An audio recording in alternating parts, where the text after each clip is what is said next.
or say oh smart na also picking your money be sena de bia ya ka no sunsum nhwemu de ade a aba na ebebo nipa enu nti gusu a ye na ano na wosu de akire bi na u make sure say emu nhira emu yedie mododo de no nsu benya bi ebusan na motia ba be kamensa open kase emu akwaba yo me da wasi Mr. Venture ho ye de ho de ye na bibi aboko oh nyankopon tumenti de nyankopon da woro mo inshallah hade boko matidi na tonka so mintumi nhia oda ampa eya no kori miwo se won se bibia ni nimbre nyame e kire nimbre a ende nyame e kire nimbre se me no be hia no nyankopon ade nimbre na ye de ade aba no me wife wo ba fie no ena me wife kai me se alaji kire e ware no papa bi di ka be si na ware ni mfimfini ebe tu sika bi gu wo sa na o se enya wa ena mega ka e wa na ya mia be display alaji kire aware na se ya mia so fa he na ba o so mo kwa fa so be pie o to se o se me mpinfo na nanti ansana so be bia so nimbre ekuduru a enya obi na be kan kire o the time no alaji kire ba yi ekuduru ye no na mpinfo so ama me kwan me so metima be de ama omanfo menimu adi ono so alaji no so na ni so aye de adi aka ho enti na me ba ho enti sa ta me ekuduru en so mpinfo ma me kwan enye se afi na metwen obi se won fa me bra ansana because na wan omo so ba won kwan a nipa bodompem omu yan se ka be si jobo ni mfimfini na papa yi tu sikegu sa me ba ende na wo tu sikegu sa da na nkasa no de ha me say na Chelsea ni Man U e was strong match enti na mtan akra na makwa akra enti me free match na se no me ni janguta de ko di janguta ne twa ye ti me free match na se ba na je se wo tu sikegu ni janguta se ohu ye no wo kwan a ka no be si ni padom ni mu a na wo tu sikegu o sa enti na e bibi ya ni na ye nyankopon ni senchire ene mpenfo de mekita omo senchire ni na ebedi ho no omo senchire ni bebre de ho no de ye sai wo ansana so ye senchire ni bebre di a obi na adwene enye de enti ase ni na nso eye mpenfo da worma inshallah ye de ya na ye pensenchene sene Yesu kura ba wiase no oye nsenchene no enne yetumi ehia wa kan TV edikan wo so udi nana motia ede na din motia na beda so yo wabisa motia no dia a long story e become a story na a long story ama me ye betwa ne kakra ya ha na ma chechere se dia ekosi ye enande mo frame nana motia to meda waso wanum kasa se dia wo bisa me no ansana medi edi motia na me mama omuhumi na sa time me almost 11 me almost 11 years eko enti 11 years no eko no so a na sa time no so akwala de wo sori a wo fi a ombeka se wo mama ne papa wo mpesa wo ye de wo be ko school to enti omu se yenko school a ye ne yenkwala e wo fie no me ne menu amu na makanchiro mo se yenko bush de bia ombeka se yenko school na me makanchiro mo se yenko bush eninti na ewo edua bi de ewo bush side on eni na mudi yenkuto me hu se de mebo na ewo twe no mu to enu na makanchiro mo kutodua nkuto dua no omo ewo aba bi te se membi se de mongo eso no na makanchiro mo se yenko TB na ndi endi da kuro ba ko na ye se ko Friday sada na ebedi Friday no so why na meka munya no se yenko na mo so wo de bia ye beka se maybe idirisu ye beka che se yenko school no watwe aka se yenko bush adenti na me se yenko ti ade ye ko a ye ko ti bibre na nka ya de ya ko school enti ye ko duru no na me wo anim omo so mo mechi enti mi ti se obi ya de abom din mi dani mechi ehwe no mahu obi a enti ena mi sa na eguso enanti mini nkola no omo anti se obi ya de abom din me nko na miti se obi abom din enti mi dani mechi bi sa se awa na ebom din na mo se wa na obi ambo wudi oho na mika se enko enti mi guso ekọ na ena mi sa ti se omabom din impirmen menu ekaba ko no so aye impirmen sa enti me dani mechi ahu no ena ma hu se nipa o ma hye atade fita omo nipa 4 oba menu bema baako menu aha enti baako agina ha ena baako so agina ha ena baako so agina ena baako agina echiri enti kwan be na mefa so asa adwane meni kwan bia de mesa ye de akasa mesa adwane bio enti hono na mi siesa anka bibesu dan ade na mamfa menim anye de ahuda enti ebe hia me sa no na misuru enti hono na oba first na odi kan say yamba wo ho boninti ye ba wo ho papa nti oho na mekutu on say nipa eche wa wandidi a obebu a obeye de obekutu panacho enti oho na mekutu na me panacho enti yes ano na mika say na wo say min sorry me say me pacho ne oho no me start de esu na baako de owo me kire na wo say yamfa boni bia mba yedi ahuninyam na yedi brew yedi ade kase na yedi brew ye pese wo mbran betena yakonja no so enti na ye bae so ohono na oba de wodi kan frame e kase wamfa boni amfa mbra me na wo ma me ade be o kuro amu te se no ye friend so no nantwe unufunsu to ohona wodi ma me say na menum ye ena baako so de oda me kire na wodi bisin fita baako edi ma me ena o kase menum eyinu a na ma ye de ma we bisin na me kase me suro ena so menum na me hu ade bi ohona mejunum ye no na me di bisin na de ehwe ka ho to ohona me hu se omu span say enti ohona ma hu se omu start de eba be close me enti omu be close me no a mansa hu omu ena me to ho fom saa me pese kwampo me de me peja me ho a mintimi ye de empeja me ho to hona ena me start hwe se maybe me hu me nuam de me no mo eba no na me bo omu di me hu obia to hona ma hu se omu asapia bae enti omu pie bae na omu kan kire me se omu akonja bi na omu pese omu ye de mu mfa mame enti enya ade ena metima sa sori agena bio ebeduru wiase ni wieye sa ena omu de omu di firi Nyankopon ho ena omu di ba me ho ohona meka se me gusu esra omu ena omu so de bi asano no to ho omu di kawa wi ena omu di ma me se me mfa hye me nsam me di hye me nsam ena meka se yenko enti me twi from omu ko enim na me so me di omu chi se maybe fulani wodi nantwe ekọ wuro mu enti ba o me se efete se maybe won di omu chi na hu bibia mu ye de omu ko enti ho na me di omu chi saa ekọ me koduru bebi no na nsuo na ye de eda ho ho na me no omu ye de ekọ omu ko gina nsuo nanom no ho na me no omu nyina me so me dweduru nsuo nanom ho na me nyina omu nyina ekọ ye enti me almost 11 days no still me hu me enye me tse me bi kwampo ma yira na asa bebi enti na me go still na me Mr. Agisa de me hu me fie omusu sis da bi this dan no 11 days na kodo enti 11 days na koduru ye no omu ma me kawa no na omu peja me ba ne se kwampo aduane de me di bi kwampo chanshi wo de wo me fie de me di aduane no me hu se anu a na mu di aduane ye de guma bro gumu ebre mi enti hono still adin ema me won me so me anya fie na meti ena da koro ba ko na me bi se ena mi ka se chanshi anu a na me di fie ena mo se eni nti na omu ka se omu di omu pese me nkotuna omu akonja de omu di firi Nyankopon edi bae no o asase so ena se okay to ho na omu di ka wona edi maame nti omu di ka wona edi maame ni so a ena mo si o edi de me maame ani me papa omu bo edi maame no enya anu na me di firi Nyankopon e bae enti omu nkasa omu di edi we ena mo di tumi so to ho ena na motia no de ekobae to ekobae ni so a dako da mudi mi beba fie hwe ntentene de Nyankopon eye ne bibia mi Friday no mo fa mi da no mudi mi beba ye no ebe wure 11 days na omo sa da no esa Friday omudi mi betu efie enanom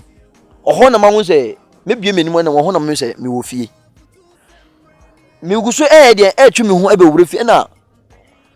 me mame me ko share me mame e na obi say no say adan Mohammed what can say Mohammed no a no still osu e na me say mame adan na osu ma adan na osu e wa oso ma me bisa ne say ma me yesa kike kuka me bisa ne sa e na o say e ba ne say na me da form e na me say e nyankopon enti wonya abotere oho mu di ade bi edi ma me say me fam me busi amu say de omako be dia e beto omuyem na ade ni e shine ti say yolo bi no eye kase pa good omu di sa ade na edi ma me say me fam me mame eni me papa eye kase bebre ho na mu di sa gold na edi edi ma me ho na me hye me nsase na omu hye me tade fita atade da me di ko enya no na me di ba omu hye me tade fita bi ama me hye me nsase no e na me yi gold na edi ma me mama me say wonji na me say wonji wo say wonji ho na obo me papa din so ma e na o friend no a e na me papa pie bai won so ehu mi na osuro e na me say papa enya bibia wo de bra ho na me di gold na edi ma papa no to mi dai ho anajo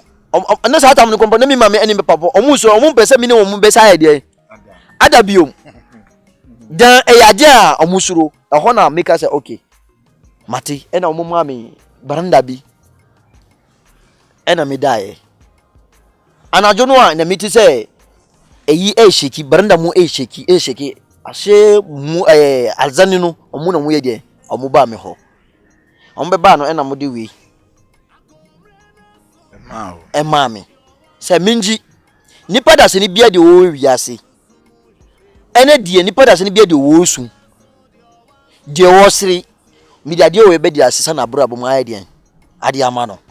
to oho na metuo omudi kurwa bi ede ka ho ena omudi bre ento sa kurwa no so obi ehia ade bi kwampo na mekasa de kurwa no so a na ye djuma ade ama no to oho na medi kurwa na ede tuo ena medi no ede tuo ena oho na motia na ka se me papa eni me mami omo pese kurwa mpo omo mfa me nko wiase ni wie ye nyina enya ade na omo mesa ede mesa soro agina eni nti omo no na omo betena omo me mami ne so omo no na omo betena me papa so no omama me no omo adadan ba ko no omo peo me no omo be dadan ba ko enti oho na me hu se anajo isa ade achi ye ena me de kurwa na ede suo ena me de bodia no ede tuo oho na me start eyem paibo anajo ebeduru no enya me na me kan me mama say me sako room no ekoda me mama no frame odi kai frame say me mbra mbeda me papa so esa kan say me mbra mbeda na me say o meda ha ena mo so da bi oho na me mama bisa me mama say senduru ha na me da ye enti e ba ne say na ndem e de me da ha amana satam no motia no omu kan kire me de de ebesi manfa enu no anye de anka hwe ena me say da bi me nda me mama force sa ena me papa ebe peja me ena odi koe ni so a me ko da no anajo no ena mpenifo sa de esa bai nema de mi gya e wo baranda no ene we nu omu sa di edi bremi e wo room no enti ade abechi ena me papa ene me mama hu yen omu frem se efrin mfa ena me ka se motia no mu di bremi se me mfa nkita eni na me di omu be dia omu beta mechi na me di be ya adwuma ena me ka se oho no ena me mama e ka se sa ne ma wi de me no mu entimi de entimi nda to me ho no na ekoba se anajo esa da omu di ska bi edi bremi no next kan kompo na ma me wonwa ena me ka se me mfa sa ska we ade achi me mfa ma me papa won pedan no won si mfa ma me to mo na bro ba pesika ya anti omu di ska na bremi no ena me di ma me papa enti ade achi no na me papa ka se mfa na me nya ska na me si mpenufo de mo di we no edi bremi no omu no na mo di bremi se won fa si dan no won fa ma me to ho na omu di si dan no omu di si dan hwe nyankopon ni se kire ni omu di omu akonja ampa de omu ka se omu di bebre me no first omu si omu si ni se fura ni de no bi ho na me hu sa akonja na ye de ewu to ho na master ti ye de eguso eye me adwuma eguso eye ma adwuma ho na ma hu se enya mi no mi frɛ nkrɔfo na mo ba sometimes omu be ba kwampo na omu aye foli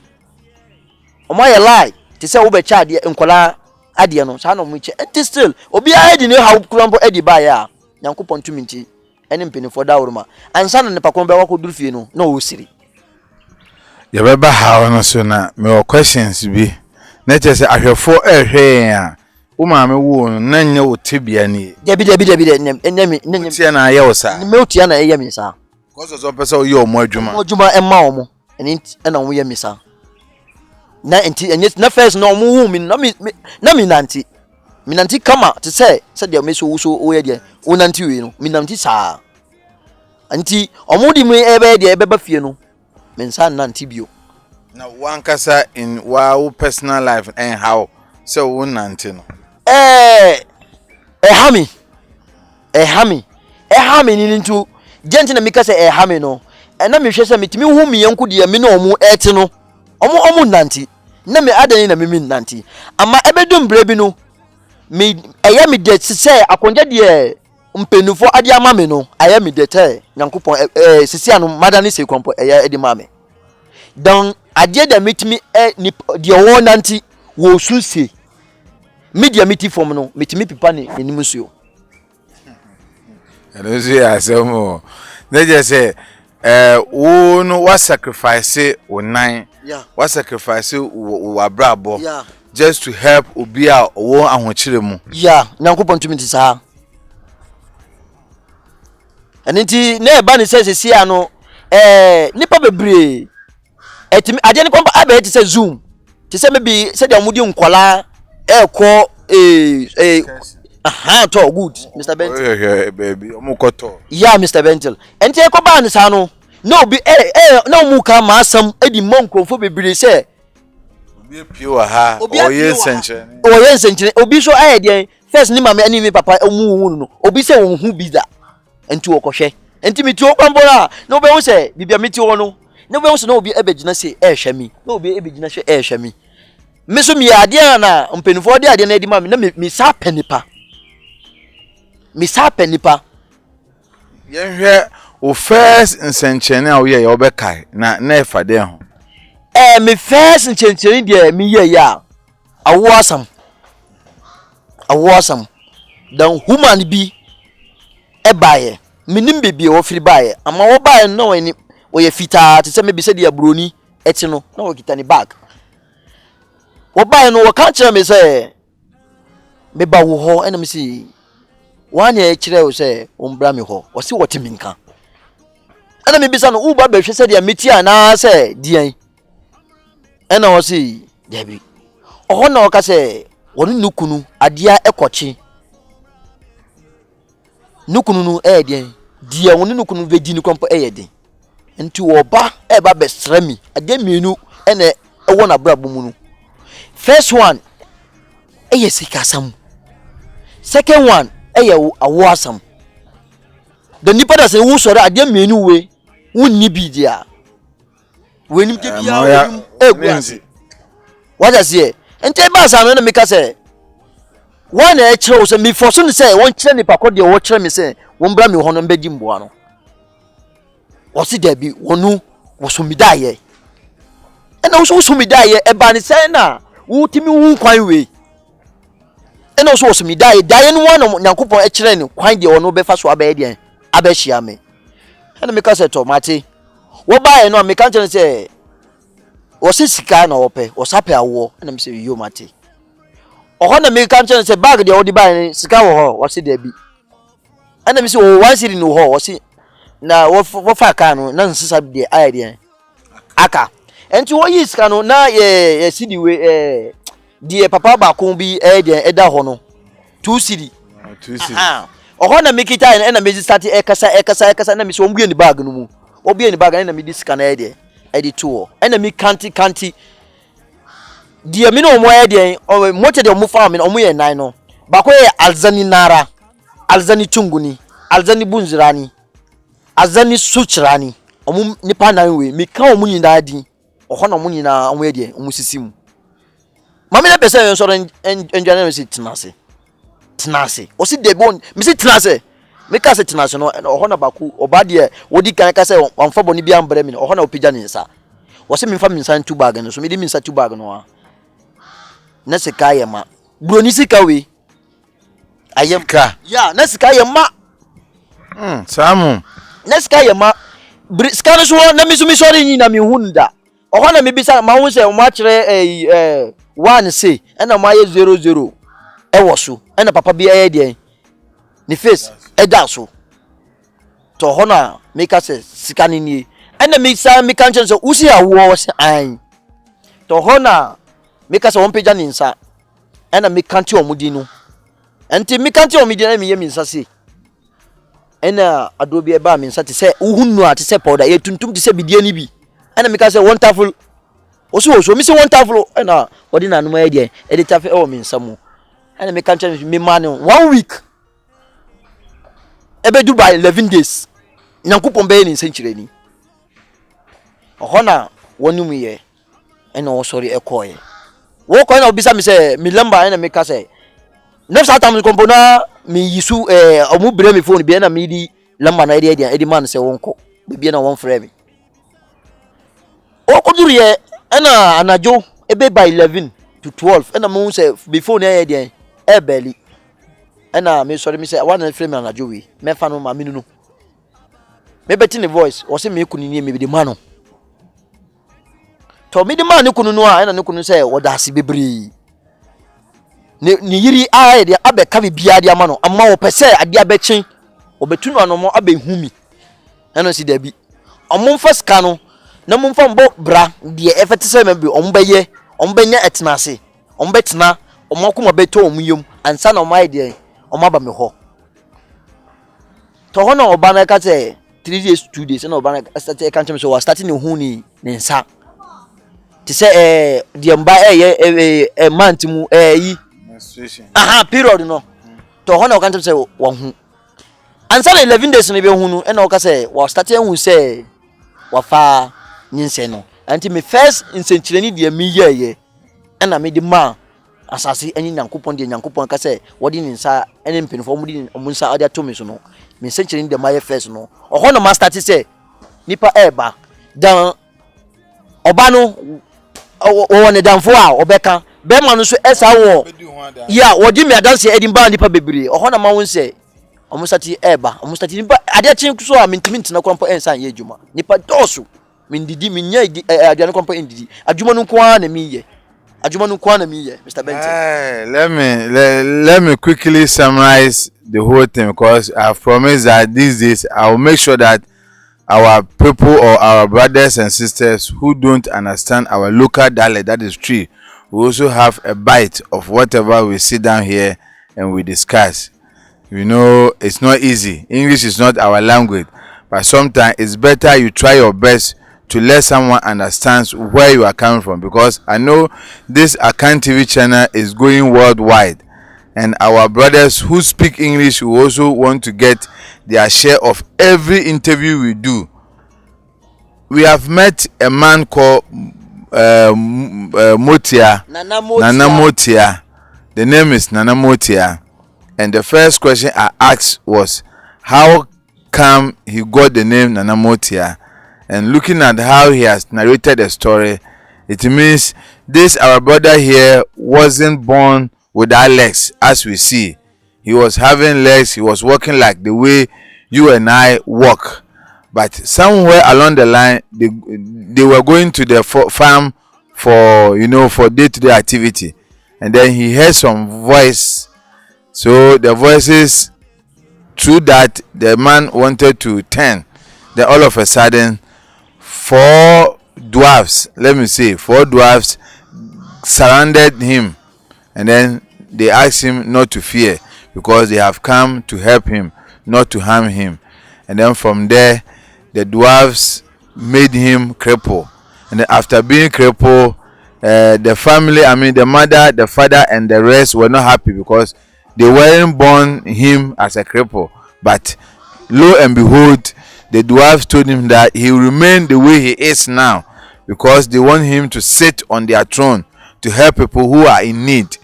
And then one funny thing and one important thing he said is that he has been disabled, as we see here. We don't even say disabled now, we say he has been physical challenged, as we see here. For you who is strong, for you who work, for you who have everything in common, to come to him for help. So he has sacrificed himself for you to be worthy, for you to get your spiritual problem solution. And then lastly, I asked him what was the and I said, what is the first miracle he did? Then he said he made a barren give birth. At the same time, he made that same barren had money from the spirit he uses. Then I asked how come the whole thing started, and he said the woman came crying that she's in need of child. At the same time, they don't have money for everything, so they are poor and they need child. And then this man said, how much do you have? Then the woman came out to say, I have only 2 cedis. And said, put the 2 cedis inside the bag. The woman complied. She put the 2 cedis inside the bag. Then the man said she started chanting, calling names of the 4 dwarfs he met at the forest. Then the 4 dwarfs appear, and then they double the money for the woman. At the same time, he chanted, and then the woman also was able to conceive, and then she gave birth afterward. And then since then, his name has been spreaded all over. Wherever you go, you hear Nana Motia. So in short, the man here has been sacrificed himself to help people who are in need of spiritual. And the next question baby son say, yeta eka money doubling wasem. Me every day be am 10 days so am condemn saa de no. And reason ti am condemn say de be am de mame agrada ye example. My imagine say me mfa na nye example bi because nka hu hia but de be as one for mame na nye example a nipa bi so nte wasem no as because mame agrada ya enu echi oni Kevin Taylor omni ntoko bi ahim ma say na e trend because agrada na be di Kevin Taylor atem say Kevin Taylor di na atem. And Kevin Taylor nso ababon tin ababeka say IGP nche agrada say IGP nche agrada ntuma ono so oni IGP de obedi IGP ho ya ni na ne say onim say agrada be ye azan o de sa money double ya o de 2000 ba ya ba mo sika bag ma o de 10000 ba mo sika bag mienu e ma big akwesi ya be di ho adanse ma kofo disika ko shemu anye yi enu nti nkofo woni se agrada ababe ede sa double no ababe scamming nkofo emende Kevin Taylor ni abredin dende wo ka de fa sa money double no Mr. Benton me da wase bebre adwuma de mi ye no wo bisa me caution bi nsenchire ni ben ena matime aye what I say nsenchire de mitima atime aye no fete se me ma hu se nsenchire ni sei ena mi ye what I say amma enye ti se sisia no sesi no almost minsa we eye medio enya wo de peja wo so nsanhwe wo hwe peja ye na eye baako we eye tintin chewi sa na we eye tintin chewi enti wiase de ye ti wo no me mba be kire etiefo se omumbra me nche na menye money dobla emfa ma omu me pese ekirefo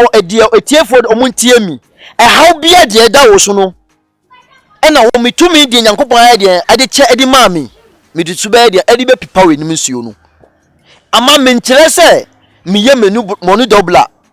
fad skase bra na me ma wo skase de be enye sa na me kire wo bisa mi se me nsankire ni ben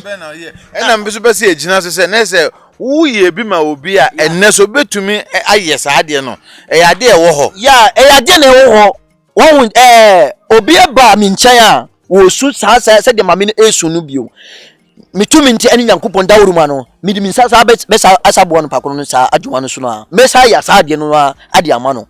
na fanse me a me susu mi hia sika ye me project se me susu me ba se me susu mi kuta me 2 series ye tam sika bag ma me na me susu fa ko project Mr. Benton me pese me nkyere wa ho enkyere se sesia no mame ne aba mi nchen ena wo kita 2 series no enso wo su 2 series na wo be kita ide aba mi nchen wo sa wo ba sisia Mr. Bentley wo ba sisia na wo su me hu se onima bre kra minim se hu ni binti se ma me no a me pese wo ntimi hu bibi kakra eni nti na me bisa ne se die na ekita no ena meji ena medie bebre edi ma no enti Mr. Bentley se sisia wo so wo ba me nche se wo hia mboa ana se wo pese wo ye wo bibia na me hu se wo ni paper ba kokoro mpo e wo botom a mi okwan de me fa so na mi daboa wo na wo bibia so ayeye ade ama wo nti me tie ne ye ya ade a ye ne odehia da enya ade a obetua TV saka se de bia face ka be na menya ma dabi ho kire da na ho kire da sisia no a na nipa esu onu na mihia wo me ho oni na mihia wo me ho se a meme se mtu betua ba be jan metua hyira ba be su agu so se na motia wamboa me me wo me de ka o me su a obeye bia ama me Mr. Bent me pese me nka asem bi amma wo akuma enti se abofre na wo be pai na hu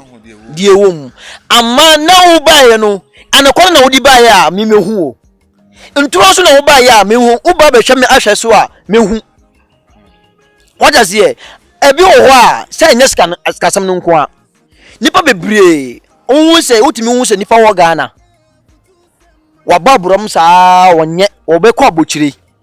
wokọ abochire no obekọ akoto akoya abochire obetu 25 years to 20 years now Mr. Bent ube free Ghana ha akọ abochire na 3 months na wo wasesa wa brabo mu enye kwa ni na eye beyi asam ni na so eye spiritual issue eni so eye very important edi mami eni ti se ba ni se a na wo ba besu ma hwe a me kire wo se yenhwe papa bua mo hanum na saa money doubling asem no ade a nkofo bebre na edom ho akoshem ama edi omunya interessant ama nkofo nje spiritualist ndi agrada ade a Kevin Taylor say IG pinchina no wo bibi ka fa ho ya me wo bibi ka ho se eba ni se me kra ho eni mpenfo de mikita eni metumi de mikita no me kasa wo mkocha agrada dientira me kasa wo mkocha agrada no ho one wasan yedi two o ma obi ehun se sisi ano spiritual enni ewiasem nyina Nyankopon ebo ewiase di ba wodi nsenkyere na di bae ansa so wo sabo spiritual de ewo ho anka enni kwan se ubesum daye na ade abechi na wakohu daye no enti sisi ano me migina se anka omuchi agrada ebeye ama me mba ha emba be cha obi di o ade de wo yi a na wodi sai wudi mpenfo ka se ade eba ade betina wo so ka se sorry yehu enka se sorry mi so then ebetime wo ka se sorry mi hu a e sorry so a wanche na beba Mr. Bentley wo enti wo ka se sorry yehu a obepipa ye nyina enti diagrade ye no Mr. Bentley meka se omuchi na eye kama edi mami Bible sube ka cho say so the boy ni sachefi ni born ho a ye de ne born ye de eche no nipa ode agrada no ai ne wo yesof maame a wate na asore a na no kwale me hwe asore kwa na me hwe aho asore no te say obi ote asore kwa biza mo say ntide na aka obi o si asore agrada asore but eche say Nyankopon to me seche nipa ne so wodi bone wa ya azan jijisika benne no wasachra o manu ntumi fa nche no debi mamenka asem bi ma o Nyankopon u debi a wo sori a wo peja wo nche se Nyankopon hire me anene se Nyankopon bua me Nyankopon emfire so embassy so emba bebe wo obem na obi nti na wa ye de na wa bua wo enti sa nka nje me nche na agrada e ba ya na nka mi so betima bom akoma akase na agrada asisa ama mamenka nche wa asem utimi hu bodan ni na wo yare no mo ko fa bodam ni ade aba no mu sani yare no o mu sani yare ne awi a de wodi titi nkola no wonti mi njani da wonti ya ebe enti de mi pese ewiasem ni na hu se agrada oguso eye nkro no oguso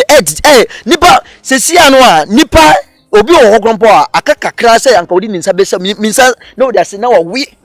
de agrada eye ma no ba ono so atwase bi ato se on de ohunu se so esolve to bi aba kan bi obeka obi se si awo ka se yanchi ni on so beka bi chewe ha agrada me pesa anka sa asam de obi samyewe anka won so enhwe anase owiasi on be sa tininka anase o muntininka what is here anka ho na obe won se nana motia no ampa we ni pesisi mechi wona yesa mi so bibia owiase o se ni Nyankopon se dia mpenifo ebo minis e ma me awondi e che dia wodi onane nan so eni ti se wo pese a di o pese won be hwe me hwe anase di o haw ewo wiase passport na ohia Nyankopon tuminti bra be hwe me hwe 3 days ekodu ba 7 days no Mr. Bento o be fro wa kan kire o what I see visa na say passport dey say ne ye visa ne pa ko e visa anase wo ko abochire 25 years 20 years want me ambo want me ye hwi amba fie me patche enkasa ye nyame bra me hwe wo kra ma wo obia Nyankopon de bibia de chawa ma obia wo Nyankopon ache bibia anka Nyankopon amfa bibia enche wa anka wonfa wo emba wias emba be ye de umba bebre wo asase so enti enam bibi ena bibia ye de esai what I say achia embu ye nana motia ba Mr. Bentel nyana motia ba me pese minji wudi emfa ma wo na won se ampa nana motia de wo kae no omanfo amma me de yi omadi no wadanse ye ade amma me enti spiritual marriage udao usunda wonu be ma da bi entenase oba bi abu kosia wo bre wo aboche na wodi oba bi o Ghana ena wodi upeja no ena wodi ba no abochire ena nde oba no abenya no se oba no se onye bibia Mr. Bente de na nipa kono etwe ehwe na no moti aba be o twanya me anim won bre Nyankopon tuminti mi na mesisa na brabo ade ama no Nyankopon ayimi mi man ye obi adwuma na nipa kono adwuma na ye agina kwan so da 3 days to 7 days na me mawo sana me ma adwuma da eka ho edida eka ho na anye tatam du na anye ye Mr. Bentel endie sanka ma wuko ampo anka ye den enti na mika se motia mumma miti san adanti na mbe samma menim be de ebe gu ase ewo wiase mo onim sa ha no no ye em concern se obi de ne ha ba na wo mani time fanse bia me pese me pawo me chinia bre na ma ba ho so na motia so me yen senchene se nsi ama ma me sikase me yamo na me de mentu na 5 days no ma nyema unda adam wo so IGP chi wenye yi asam de meka no ochimia ewiase ahun se eyeye what I say misi me mpanifo so a omo mma mani me ye de engu ase na obi ba ba den obi ba ba chemi what I say enti independent agreement to say be me ye say amodase abotena me kan tell ansa na me ya adwumara de ma hunu me hwe wo kra wo say ya dia ena me ye de ma wa me guess na me de ma wo na enye ya Mr. Bente adanti na me ye de me wisi Mr. me mawu uko samidi me mawu de me ya ade ma wo no anye yi enti ansa na aho bia de da wo so no wo kan kire me a me hwe wo kra me ji wo di first na ma bisa mpenufo me ma frɛ omu no ma betina ase si me si se ana Mr. Bentel aho se na ha no miso me pesa me fa me nsa emfa ye de emfa ento no so mo na mo se membua enti mo hwe be ye yi a se be ye yi a mo beka ye yi a Mr. Bentel me beka kire wo pe fa wiase sika yi na na fa bra mempe na me ahira mi de Nyankopon edi ma me no che de nde che kwampo de se me be president de oti akunja so de Nyankopon adi ma me che sa de no kra anenti me pese nipa bia de how eda no so spiritual marry obe ma da form Nyankopon tuminti bra na me mpagya mawo oba so hu mo message ya bra me mpagya mawo anase wadwumu mu na wo pe petition bia Nyankopon tuminti ene mpenufo da woroma me di beboa wo ansa na medical ye no me pacho nipa kro bia de wo tie mi wo fra me video call na wo ntimi hu se ye na na motia no a what I say patakari for dos ene ma entimi hu kram papa me mpese obi be sa mi dida obi so etimi edi ti se be se de wo ka alaji ye call na ayifro no nipa bebre omo atwa me picture omo atwa me video omo de ye fraud this coming call for entimi pese wo fa lo mi lamba no a from video call Mr. Bentel ma obi anti asese from video call make sure say dia me wo be ye bia me wo be ka bia no make sure say e mia one in one we ne sane dia ebeboa wo me so me wo from me first thing odini na me dia magi eni na me di be hwe mpenumfo nanim na ma hu wo boy me wo ho anasa wo boy eni me ho Mr. Bentel sana me ye ma adwuma me ya pa sa video no senka okay uko account no he alaji aware na ube hu ko ka se me the picture no be flashing baby ana utu scan be flashing to wo ba ko he alaji video no be hu na let me quickly translate because we were talking about the money doubling first. I asked how come the woman came, she just put 2 CDs and she was able to get enough money to solve her problem and then the family as well. And I asked this thing he was talking about, we have sat on this account TV platform, we've talked about it over and over that we don't trust, we don't believe it, we don't believe money doubling. And he said it is there, but it is not a rampant thing, it is not a regular thing. It is something that when you are in need, that he can plead to the spirit to help you. It's not something that somebody will come and sit on the television and said, oh, bring 5,000, I'll give you 100,000. Bring 5,000, I'll give you 2 billion. This thing said it doesn't exist. But it is there when you are in need, when you are financially in need. I even made an example that, so can I also come to him and cry that I'm in need of money because I need money for a project? And he said, when you even come, he will first look into your heart. You can't come and just say anything to him and then they will just comply. No, unless they look into the heart and the mind to see that you are there for business, you are there, what you are saying is serious. It's not something that you only come and lie, then they also help you. Then in conclusion, I asked about Agrada, Kevin Taylor, and then the IGP issue. Kevin Linter is raising concern to the IGP that he should arrest Agrada because she has defrauded people with her Sikagari. So IGP must act as early as possible to arrest Agrada. And he said yes, he sided with Kevin Taylor. Agrada must be arrested because one, she has defamed their work as priest, and then 2, she has also duped people of which the money has to be returned. And then I asked him, how does he also do his work? And said, oh, for his work he's still on it. And then he quoted some days that 2 to 7 days when you bring your problem he can be able to say and say, so in case he also failed to solve the spiritual problem within 3 to 7 days, what would we also do to him? Must IGP arrest him? And say yes. Suppose he fails, IGP can arrest him, but he also make sure that before he asks you to do something, he will just look into it, he will do some consultation to find out that your problem can be solved before he will give you that date. If your problem cannot be solved, he will not worry himself to charge you, because looking at him now, he doesn't need anything. He has whatever it takes to be as a woman, because as a man rather, because whatever you need, he has it already. And even the president himself, he is more okay than him because he has something on him that it gives him money, it gives him joy, it gives him anything that he needs. So in conclusion, he's here to help people who are in need spiritually. So if you have any spiritual problem, talking about your papers over there in abroad, talking about barrenness, talking about like any spiritual issue, any spiritual problem, he is there to solve. And then the mother bro for better time UCC bro for moment puto bi ngumba na nye yakasa enti yenin komo we so quick enra na menemu ye call ya danfo bi yi ye producer baako ye ku ye fair fapa film producer association of Ghana ye financial secretary ye Castro ne ma me from tem no ko 1 week ye call ne ko share asofo baako o kan ye ku no ho ohumi ana say akonfo journalist enti ne yes na say aden no say aden na de bia wo de interview akonfo ne malamfo na me say me interview akonfo ne malamfo kwa ne omomom no omo hu so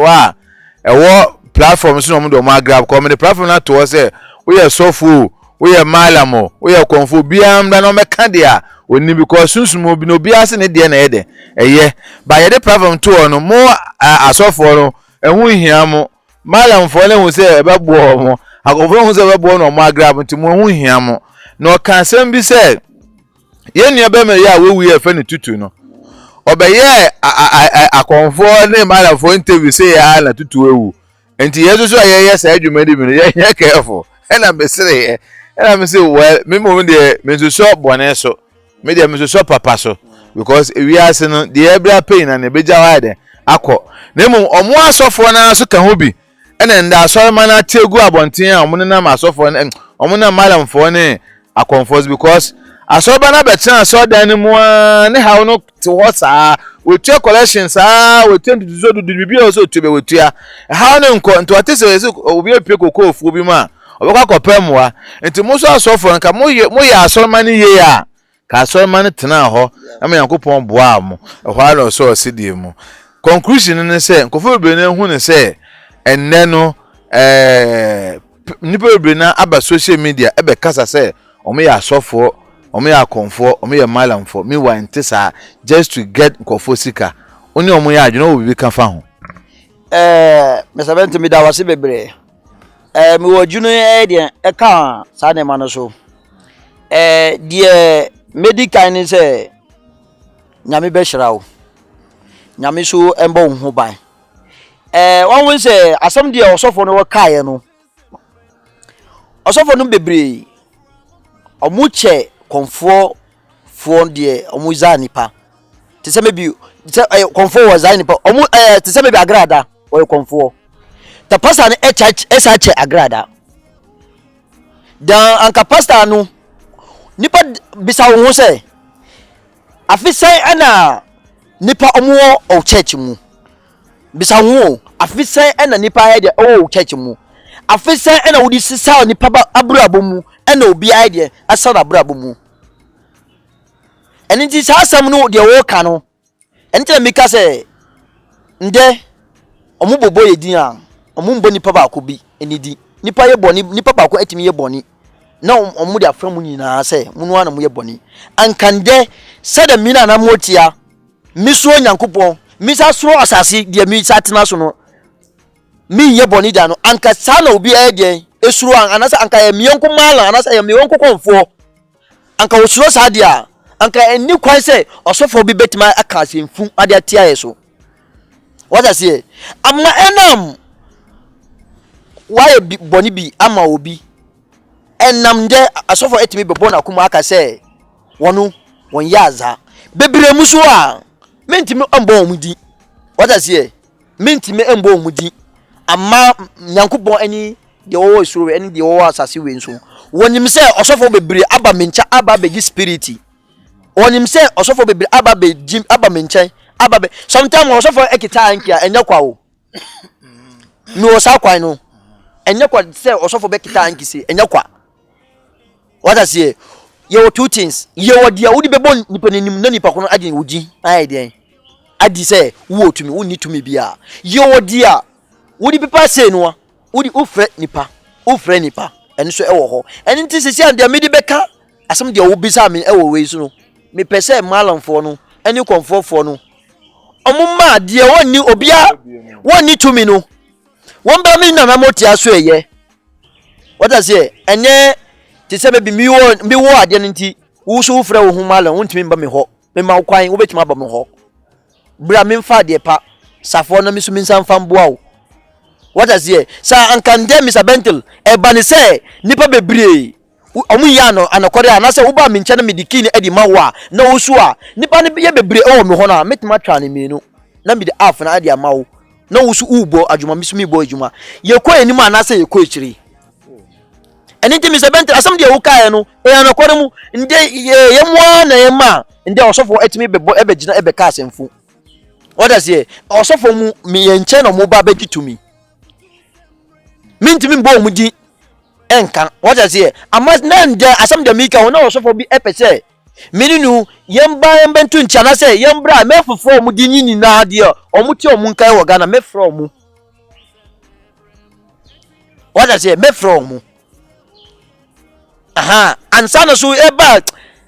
Mr. Benti da kurba gebe sa mesa apeja sa akasa wi na mama wa hu ki no amela o si wana sunti enhwe me hu se bibi da fom ho ya ade ehia na se wa we duru a ode ato nche ade ehia what I say wo se wa hu se we ntamfo we se ntamfo me kan che se motia na omu ye nan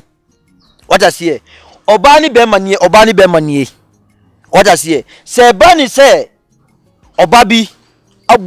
obudi obabi akobo abochiri obanu sisi a wo se wo nyehwe anase obabi wo bre wo be ma bi so ana sisi ano wobenya ojapade ewie no wo so wonnya hwe me pacho bra memfa adwuma na memfa mboa wo within 3 days to 7 days no na wo so wo hu de ebe nante obi say me be spiritual marry ene hawo ana say wo ko ware a wa ware no awo emba nyankopon tumi nti wo ba ade we na me kanti ade wudin ade ma na wo so obi bia wa bra bom asesa ade ama wo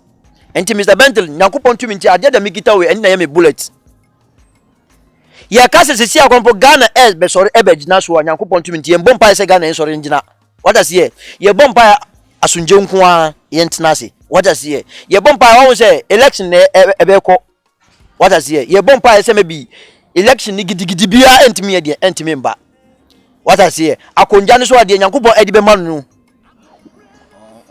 ombu o mani yi se ahokyera ba ya kwan na say to enti sisi anu ni na de ehiami me pese me ka no asam no amatam na ye de eso enti me bompa se election ni yentina so yenye na asonje mu no obia de nyankopon edi ma obia me patwe enye gidigidi enye etu asam enye asemtia anase nyankopon na oyi no enti ye bompa se omuye bebia asonje mu yeso tiso de eti ho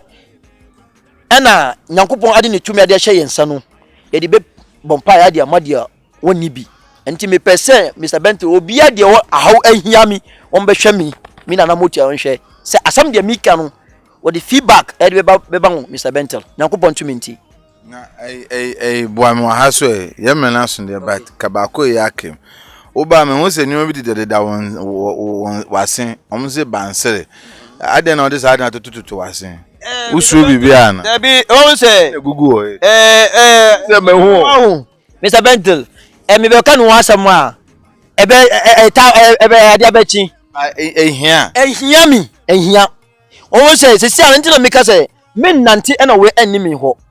enti me nante a obi aka se me bi wo be nante a wo di ofie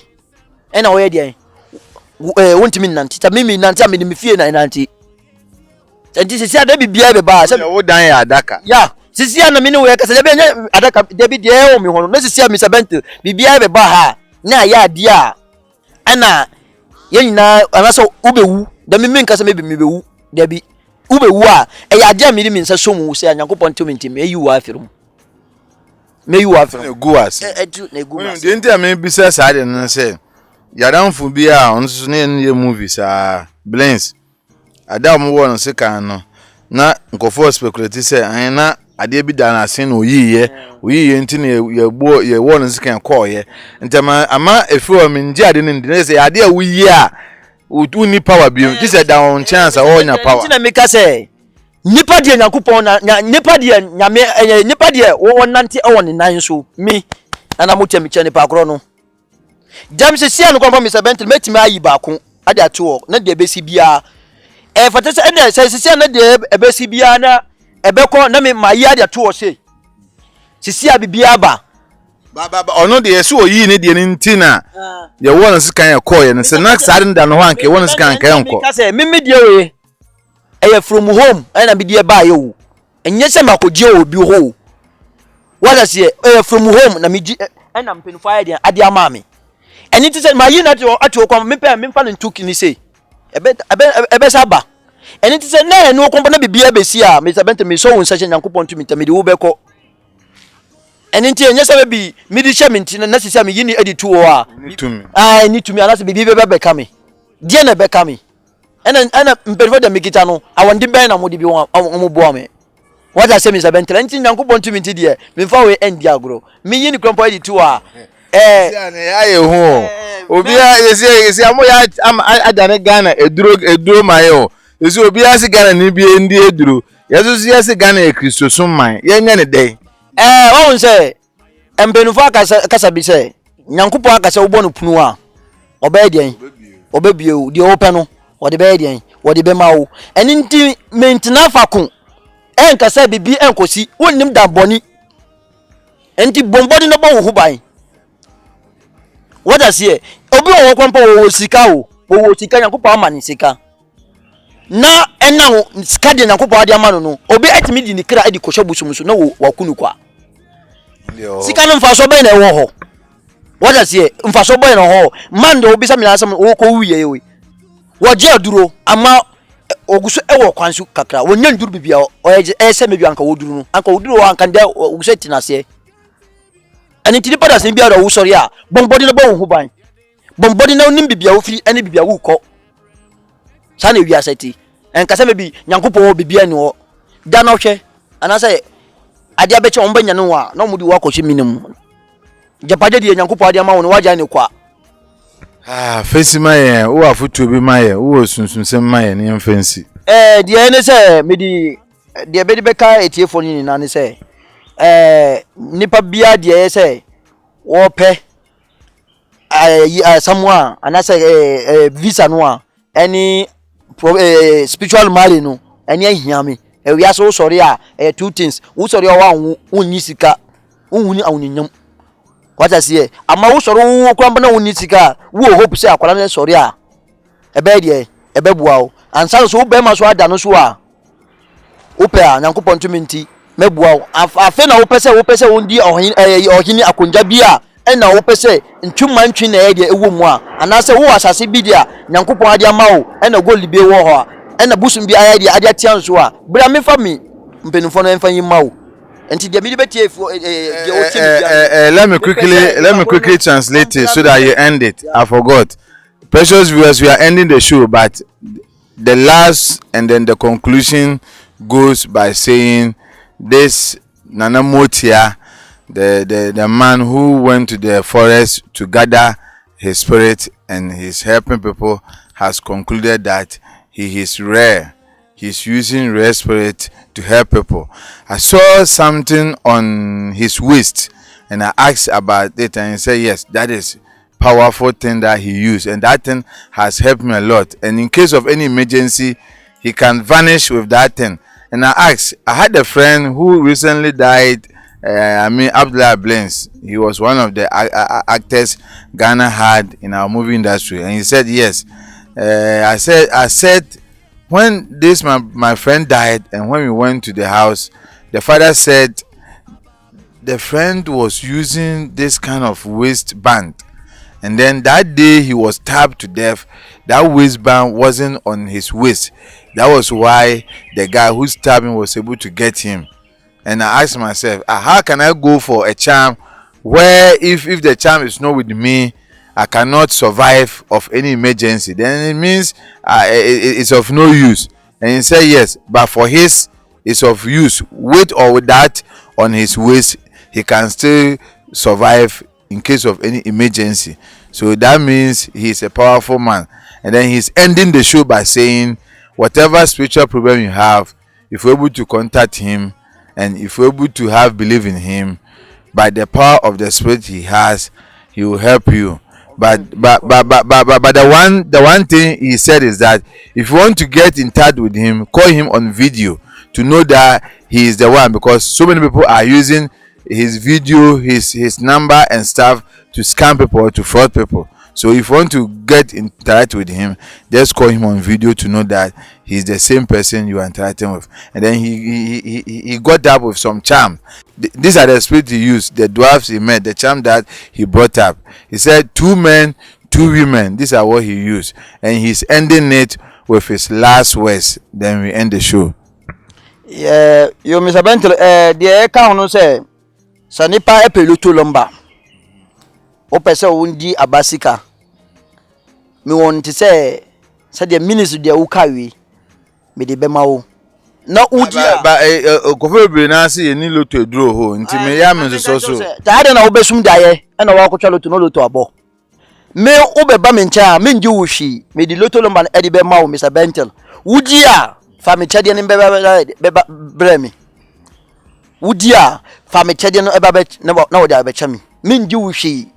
me di loto lomba e de bema wo. Eni na me pese me di mawo na wudi a na wa kan kire oyonko na wono so aba na me di ama no. Yenya o number 0244 72 08 0817 0244 72 0817. Me lamba no o frame a me lamba na ye ba ko pe me so ma obi a emfa me call enti na me kan say o frame a frame video call no na me unhu say ye mia ansa no so o frame a make sure say me chiri mi no eda ho kama o ka se me ye mi na yin na kwampa na wo se ye mi a me ye de me ntime enante enko bebia enko sisi obia me ti fa ko eni ntime me pese de wo tie me bia won fa kasa we na won bra me nchen na me mfa asam we na won so mbedi no ho adanse enfa ma wo adanse na me pe edin na me pese me di no empie mbra na me mbra o platform we na me yim ni pa boni de ebe sai wudi na me mfa papa na enfa mbra o sa na me pe Mr. Bentil sa na yesu ye pe esanse dimbo no adosu ye bo mpa se binya papa no bebre papa wo mu de ye nkaze papa nim papa wo mba to get papa no na ya asem bebre nti yemfensi banka yemfensi ba minche alaji kere na minche kokubofo ni media police na minche busuni na mom de hie wo mu no se unchi alaji mami alaji kwa sana ndo e birthday o mantio wife kwa na ka che me he papa birthday ni mwa ko de ya wish na happy birthday ni angopon ma no kwatenten na nimde ne adom angopon de a che no on fa ntena so fa mbo nipa o ye nipa se ye chana ya na nkofo nti ase alaji nipa se angopon ka no ho yemfensi mami nche me nua man so ma boche me ti o mon ka che ana mo so ye se me no mwaje edi a na amunji ndio ni wi aso bi aba ne kwa eno a ai madam fu sofu ya ko program yo okaza kasa wi echi na echi wi yo se mu fesi kamera na mse ye kasa ina no masa ji skefi me ho nti abrabo aye bo no mo wa bo wo de na chena bi oba yare anya obi na be mo skadi na ko hospital e kom do wa na be kwa to dua na edi ti ma wo wa brabo hia o ne ji ade obi kan na obi aba ne kwanko yemfensi adom ni nti amen.